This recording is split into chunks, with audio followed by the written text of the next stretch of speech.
এই মুহূর্তের সব থেকে বড় খবর, তীরে এসে তরি ডুবল রাজ্যের মুখ্যমন্ত্রী মমতা বন্দ্যোপাধ্যায়ের। কিছুক্ষণ আগেই আন্দোলনরত জুনিয়র চিকিৎসকদের ৩২ জনের একটি দল কালীঘাটে মমতা বন্দ্যোপাধ্যায়ের বাড়িতে গিয়ে পৌঁছেছেন। বৃষ্টি মাথায় নিয়ে তারা পৌঁছেছেন সেখানে। অপেক্ষা করছিলেন সমস্ত সাংবাদিকেরা। সবাই ভেবেছিলেন হয়তো ভেতরে গিয়ে বৈঠক শুরু হয়ে গিয়েছে, সেই রকমই আপডেট দিচ্ছিলেন সকলে। কিন্তু এখন জানা যাচ্ছে ভেতরে বৈঠক হচ্ছে না, কেননা লাইভ স্ট্রিমিং প্রসঙ্গ আবার উঠে গিয়েছে। অর্থাৎ আন্দোলনরত জুনিয়র চিকিৎসকদের দল দাবি জানিয়েছে লাইভ স্ট্রিমিং না হলে তারা মিটিং করবেন না মুখ্যমন্ত্রীর সঙ্গে।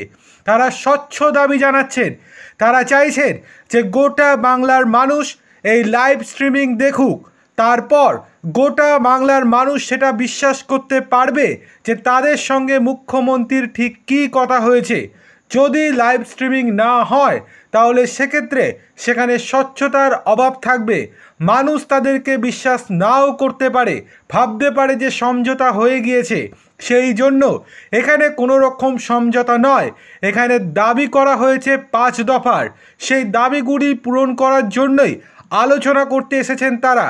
কোনো রকম সমঝোতা যে করতে আসেননি তা ফের একবার স্পষ্ট করে দিলেন আন্দোলনরত জুনিয়র চিকিৎসকদের দল।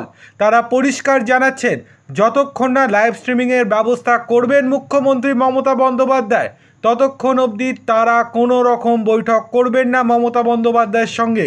সুতরাং দেখার বিষয় এই যে আদৌ হয় কি না এই মমতা বন্দ্যোপাধ্যায়ের সঙ্গে মিটিং। তবে যেরকম সম্ভাবনা জোরালো হচ্ছে তাতে আজকেও মিটিংয়ের সম্ভাবনা আস্তে আস্তে ক্ষীণ হতে শুরু করেছে।